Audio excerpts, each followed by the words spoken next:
네,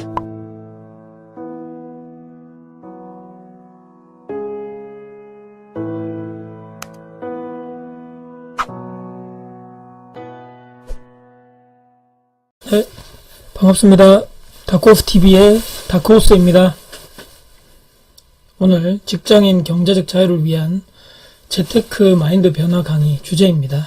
당신은 정말 객관적이고 합리적인 사람인가에 대해서 같이 이야기를 나눠보면 어떨까 싶습니다. 오늘 하루 여러분들의 하루는 어떠셨나요? 제 강의를 이렇게 밤에 들으시는 분도 있을 거고 낮에 들으시는 분도 있을 건데요. 저는 오늘도 퇴근해서 시간이 조금 늦었습니다. 지금 9시를 좀 넘기고 있는 시간인데요. 애들 씻기고 재우고 이렇게 조용하게 와이프하고 애들 방해받지 않는 공간으로 와서 이렇게 여러분들하고 강의를 같이 이야기를 공유할 목적으로 이렇게 자리에 다시 앉았습니다. 제 이 시간이 얼마나 행복하고 보람된 일인지 아마 이렇게 유튜브 강의를 하시는 분들은 아시겠지만 정말 기분이 좋고 정말 제가 하고 싶었던 일을 하기 때문에 일을 끝나고 와서도 피곤한 몸을 이끌지만 그래도 오늘 또 이렇게 강의를 같이 얘기를 하면서 제 자료를 만든 것과 같이 여러분들하고 이야기를 할 수 있다는 게 얼마나 좋은지 얼마나 행복한 일인지 저는 매일매일 이렇게 강의를 하면서 느끼고 있습니다. 감사드린다는 말씀 다시 한번 드리고요. 오늘 그래서 말씀드릴 주제에 대해서 생각해 봤습니다. 당신은 정말 객관적이고 합리적인 사람인가? 네, 경제적 자유 그리고 재테크 마인드 변화 이야기하는데 갑자기 객관적, 합리적 이게 무슨 이야기지? 이렇게 생각하시는 분도 있을 건데요. 꼭 재테크뿐만이 아니고 이 두 가지 객관성, 합리성 이렇게 많이들 얘기 들으셨을 건데요. 우리가 인생을 살아감에 있어서 회사에서 직장생활을 하거나 또는 주변의 인간관계를 유지하거나 또는 사람을 이런 사람이 이렇구나 저렇구나 누구를 평가할 때도 중요한 개념 중에 하나인데요. 오늘은 제가 재테크 또는 투자에 관련해서 과연 우리 인간이 또 나란 사람이 얼마나 객관적이고 합리적인 사고를 하는 사람인가에 대해서 스스로 한번 생각을 해보는 시간을 가지면 어떨까? 그렇게 생각을 해보는 시간이 되었으면 좋겠습니다. 또 제가 정확하게 또 제 임의적인 생각이 아닌 사전적 의미를 가져와 봤습니다. 이 객관성이라는 것은 자기와의, 그러니까 내 자신이겠죠. 내 자신과의 관계에서 벗어나 제3자의 입장에서 사물을 보거나 생각하는 것 이렇게 되어 있고요. 합리적이라는 말은 이론이나 이치에 합당한 것 이렇게 나와 있습니다. 네, 제가 부동산 이렇게 투자를 하거나 여러 가지 투자를 하면서 제 스스로 객관적으로 기준을 정했다고 생각했는데도 100% 그렇게 되지를 않았습니다. 이제 사전적 의미처럼 우선 객관적이라는 뜻은 내 주관적, 그러니까 내 생각대로, 내 임의대로 그 주관성을 배제하고 타인, 다른 사람의 입장에서 생각하고 판단하는 것 이렇게 생각하는데요. 저는 이제 8년차 부동산 투자자이면서 지금도 그렇지만 투자를 할 경우 또 대상 물건을 제가 찾는 경우에 제 주관적인 입장이 개입되는 경우가 있었습니다. 지금도 이제 100% 그렇지 않다고 볼 수는 없고요. 이제까지 저는 예를 들어서 같은 평수, 예를 들어 20평대 소형 아파트다. 동일 아파트에 매물이 나왔을 경우에 처음에는 저만의 생각에 조금 다른 일반 매물보다 비싸도 좋으니까 수리가 일부 돼 있다거나 울수리 돼 있는 것이 좋다. 왜냐? 내가 일단은 보기에 너무 깔끔하고 좋으니까. 네, 이렇게 울수리 된 집을 가보면 여러분들 아실 겁니다. 정말 도배장판은 기본으로 해서 중문도 설치되어 있는 집도 있을 수 있고요. 또는 북박이장, 그다음에 LED 등, 또 욕실하고 싱크대가 딱 이렇게 수리가 돼 있으면 일단 우리 주부님들이라든지 여성분들에게 호감도가 올라가게 돼 있습니다. 그리고 구축이라든지 금액이 조금 낮은 그런 아파트 매물 또는 이게 수리를 한 번도 안 한 기본 집이라 그러죠. 그런 집에 들어가시면 혹시 내가 투자를 할 경우에 한번 들어가 보셨으면 아시겠지만 보자마자 기절합니다. 네. 왜 그러냐면 귀신 나올까봐 무섭죠. 그런 집은 제가 보자마자 바로 그냥 팼습니다. 예전에는. 네, 이렇게 뭐 폐간데요. 뭐 이 정도는 아니겠지만 느낌 자체가 와 과연 이 집에서 내가 살아갈 수 있을까?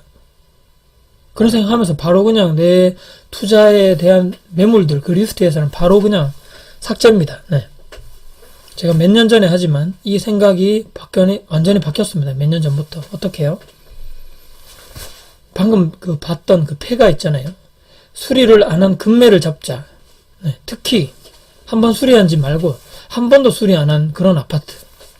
귀신도 정말 더러워서 나 귀신이지만 여기 더러워서 못 살겠다. 나 안 살 거야. 하는 그런 집. 제가 이제까지 제 주관적으로 생각했던 그 생각을 접고 과감하게 세입자 입장에서 생각하기로 했습니다. 아니, 분명히 한 번도 수리를 안 한 집인데 중개사분들이 사실 이런 매물들 보여주기도 좀 꺼려합니다. 이런 분들 공통점이 있습니다. 한 번도 수리 안 한 집. 수리뿐만 아니라 집에 들어가자마자 여기 이런 집에서 어떻게 살까 정리정돈이 안 되겠습니다. 짐도 많고 이런 집들에 가면. 그리고 집이 엄청 좁아 보입니다. 짐이 많기 때문에. 그리고 수리가 안 돼 있어서 보자마자 숨이 확 막히죠. 그리고 보통 이런 집들이 사시면서 또 그런 집이 있는데 환기도 잘 안 돼서 여기 사시는 분들은 모르지만 처음에 이분들 이런 매물 한 번도 안 한 집에 가보면 고유의 냄새가 있습니다. 좋지 않은 냄새겠죠, 물론. 그리고 집주인분들이 과연 이 집을 도대체 팔 생각이 있어서 내놓은 건가 할 그런 생각이 들 정도로 보러 가도 뭐 집주인분들 신경도 잘 안 쓰는 분도 있고 틱틱대는 분도 있고 예를 들어서 조금 그런 분들도 있습니다. 네. 공감하시는 분도 있을 거고요. 그리고 또 이런 집주인들의 특징이 어떤 분들은 급하게 이제 돈이 필요하신 분들이 있다 그러면 내놓은 또 금매보다 좀 더 깎아서 살 확률도 있는 집들이 있습니다. 대부분이 이제 이런 집들을 보시면 대부분의 사람들 그냥 보고 나옵니다. 아까 제가 맨 처음에 저의 투자 마인드가 바꾸기 전에는 저도 이랬지만 그냥 보면 바로 그냥 살기 싫으니까 나오게 됩니다. 그냥. 근데 제가 이런 집을 왜 선호하시는지 아마 좀 투자를 해보신 분들은 아실 거라 생각이 드는데요. 바로 무엇 때문인가요? 네. 가장 싸게 나온 동일 평수 중에 그래도 더 깎아서 최저 금액으로 산 후에 내가 올수리를 하는 겁니다. 그 뒤에 그 물건을 임대시장에 내놓는 거죠. 이게 뭐야 하는 분도 계시겠지만 역으로 생각하셔야 됩니다. 저도 이제 투자자 입장에서 얘기 드렸지만 처음에는 제 주관의 생각 때문에 세입자 입장에서 생각을 못했는데요. 철저하게 내 주관적인 생각을 배제하고 철저하게 세입자분 입장에서 생각해야 됩니다. 들어오실 분이죠. 그분들이 저희 고객이기 때문에 아무리 우리가 부동산 물건 매물이나 이런 거 찾아가서 보면 우리 공인중개사분들이 광고를 이렇게 내잖아요. 거기에 올수리 뭐 이렇게 써 있잖아요. 그 광고를 보고 제가 찾아가도 금방 이렇게 올수리한 제가 방금 말씀드렸듯이 내가 직접 올수리해서 바로 내놓은 물건을 찾기가 힘들고요. 보통 정말 최신 올수리라 해도 보통 2, 3년 많게는 5, 6년 많으면 10년 전이라 해도 올수리 이렇게 써 있는 경우가 많습니다. 집을 이렇게 내가 살 집을 찾아가 보신 분들은 이해하셨을 건데요. 보통 이렇게 한 몇 년 전에 수리한 경우를 올수리로 해놓고 내놓기 때문에 내가 만약에 기본 집을 아니면 수리를 한 번도 안 한 그 집을 내가 매수해서 내가 올수리를 하게 된다면 어떻게 될까요? 동일 평수 중에 그 아파트 중에서 최신식 올수리는 나 포함해서 거의 몇 집이 안 될 거고요. 그러면 어떻게 될까요? 내 물건의 경쟁력이 당연히 올라가게 됩니다. 아니 안 그래도 기본 집도 최저 금액의 물건을 잡았는데 그보다 더 깎아서 집주인의 사정을 제가 알고 더 깎아서 금매로 사고 나는 그 깎은 돈으로 수리하면 되죠. 그리고 최신식 올수리를 한 후에 물론 이제 최고급 올수리 하라 그런 얘기가 아닙니다.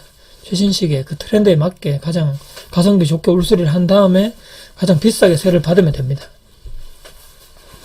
제가 이렇게 투자를 했던 경우를 올 초에 제가 이렇게 투자를 해서 저희 블로그에도 관련해서 영상 내용을 기록해서 글을 써놨는데요.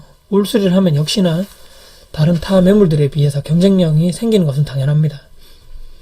이렇게 하면 오히려 몇 년 전 올수리한 물건을 제가 가지는 것보다 더 가치도 있고요. 세를 더 받을 수도 있고, 그리고 제가 임대를 내놓는 그 최소 몇 년, 5년, 향후 5년 뒤까지는 크게 문제가 없을 것입니다. 올수리를 했기 때문에. 가성비를 잘 효과를 따지셔가지고 최소 비용, 최대 효과를 내는 것이 중요합니다. 그리고 수리하는 동안에 내 의도를 잘 파악해 주시는 그 인테리어 사장님도 물론 제가 관계를 잘 형성해야 될 거고요.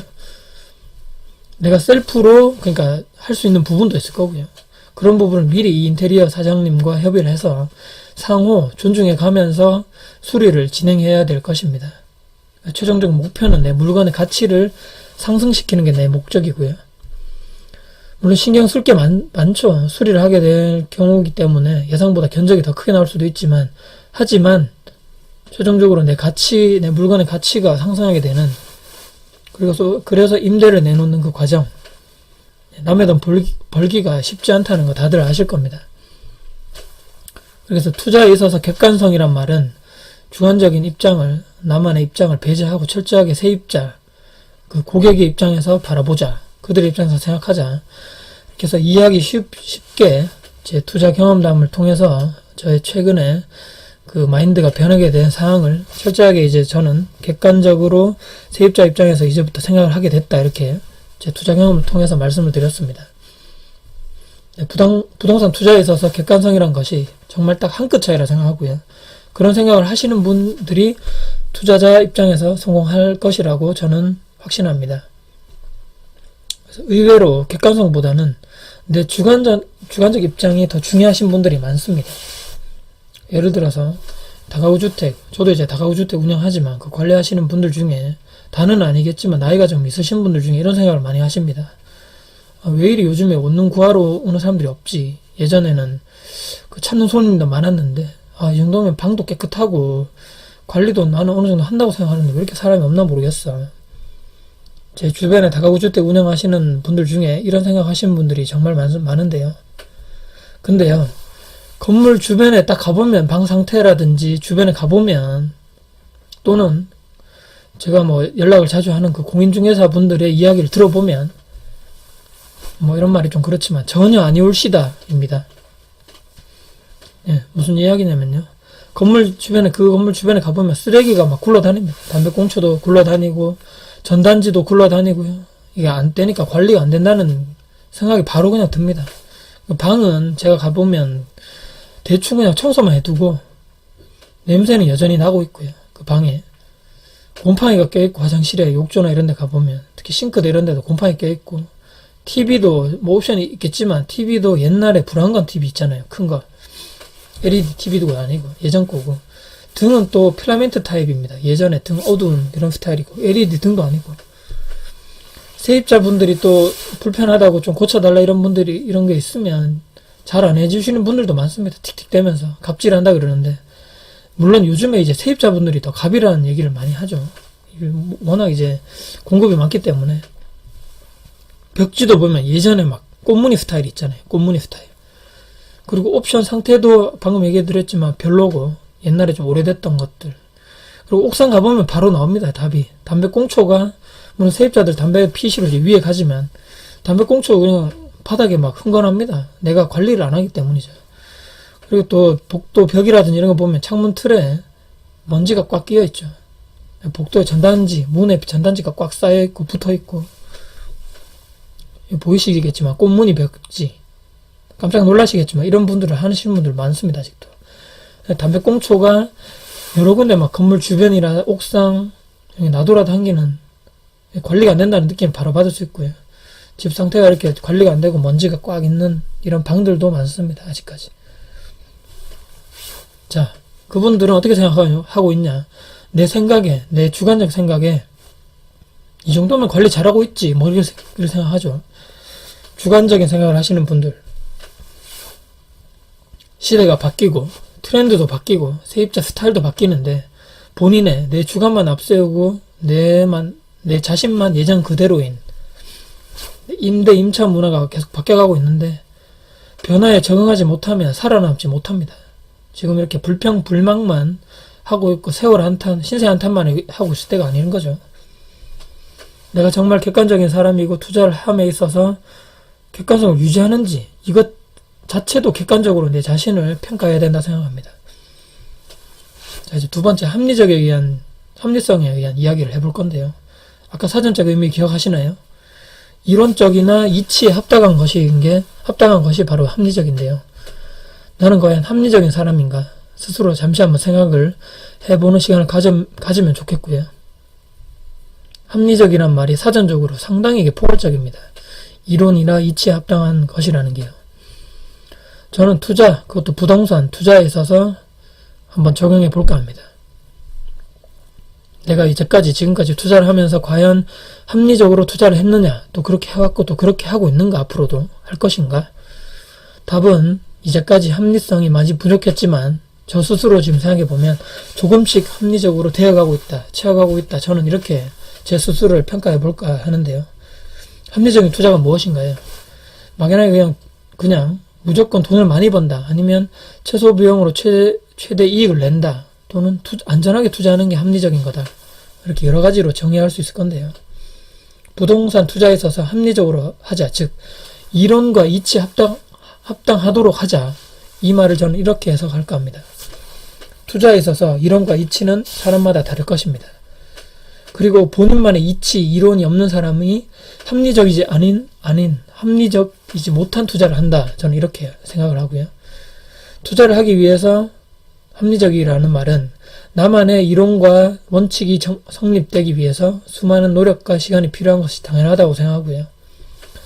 하지만 그 노력과 시간보다 어떻게 해서 나는 나는 노력도 하지 않는데 돈을 벌고 싶다는 그런 생각, 즉 내 이론과 이치가 없이, 내 투자 원칙이 없이 남들에 의존한다거나 또는 전문가의 말만 듣고 하는 부동산 그런 투자자분들이 점점 늘어나고 있다는 것이 문제입니다.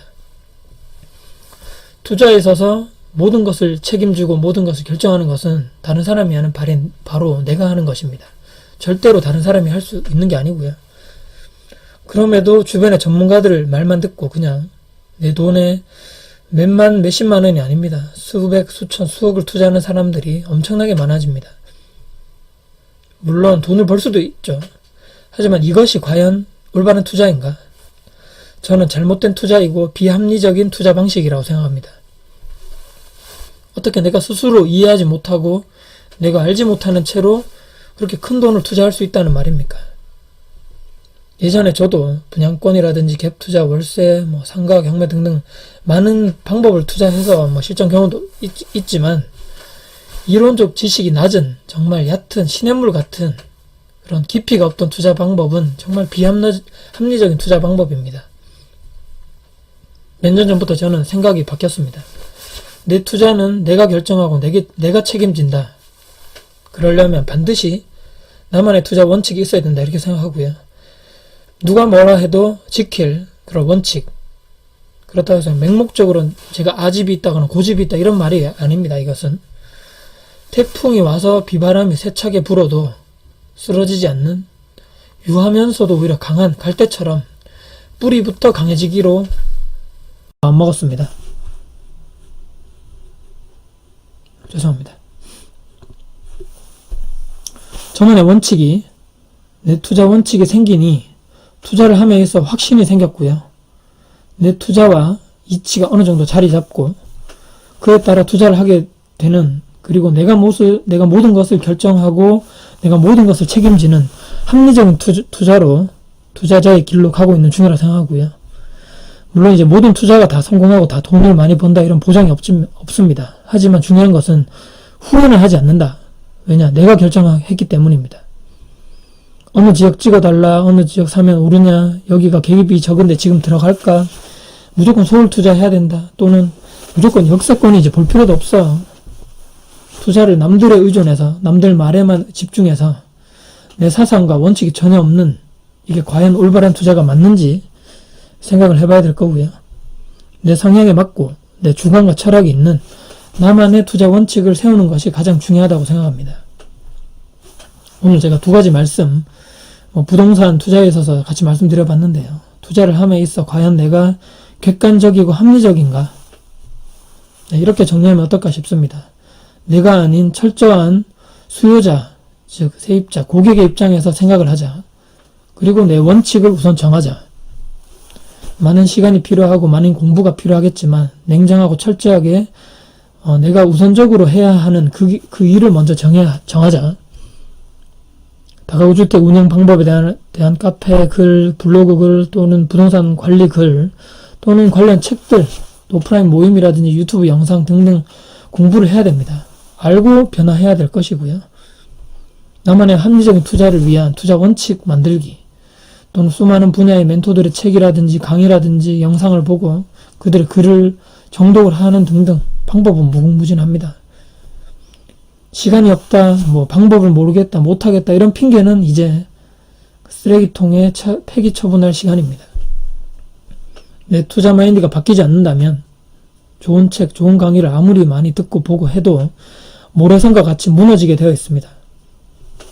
투자를 위한 객관적이고 합리적인 사람이 될 당신이 진정한 다크호스입니다.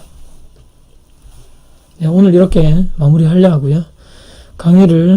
긴 시간 강의를 이렇게 또 들어주셔서 감사드립니다. 앞으로 더 좋은 강의, 더 도움이 될 수 있는 강의를 만들고 여러분들과 공유할 것을 약속드립니다. 네, 오늘도 제가 이렇게 직장인 재테크 마인드 변화, 과연 우리가 투자를 하기 전에 내가 정말 합리적이고 그리고 내가 정말 객관적인 사람인가, 그렇게 또 객관적이고 합리적인 투자를 하기 위한 준비가 되어 있는 사람인가에 대해서 현실적인 고민, 그리고 여러분들이 또 고민할 법한 그런 과정이라든지 생각을 같이 한번 얘기를 나눠봤습니다. 투자라는 것은 제가 계속적으로 일전에도 말씀드렸지만 한번 하고 끝날 이런 상황이 아니기 때문에 평생 내가 정말 기분 좋게 또 내가 하고 싶은 투자가 돼야 되고요. 즐겁게 할 수 있는 투자가 돼야 됩니다. 그래야지만 내가 평생 같이 할 수 있는 투자, 내 경제적 자유를 위한 꾸준하고도 장기적인 그런 투자가 될 거기 때문에 일단은 내 마인드가 형성이 된다면, 한 번만 마인드가 정확하게 된다면 옆에 누가 와도, 태풍이 불어도 부정적인 사람이 옆에 있다 해도 내 원칙과 기준이 흔들리지 않을 것입니다. 그래서 일단은 내 투자 마인드가 확립되는 것이 1번이라고 생각되기 때문에 이 마인드 변화 강의를 계속적으로 하고 있는 거고요. 제 강의를 듣는 모든 분들이 조금의 마인드 변화라든지 투자 원칙의 변화, 또 그런 원칙이 정립되어 가는 분이 있다면 소중한 댓글 남겨주시면 정말 감사드리고요. 그 댓글을 통해서 다른 분들이 또 보고 저도 마찬가지겠지만 같이 성장할 수 있는 기회가 되지 않을까, 제가 조심스럽게 말씀드려 봅니다. 오늘도 긴 시간 강의 들어주셔서 감사드리고요. 네. 다크호스TV는 항상 여러분들과 같이 발전하고 성장해 나갈 것을 약속드립니다. 네, 감사합니다. 다크호스TV였습니다.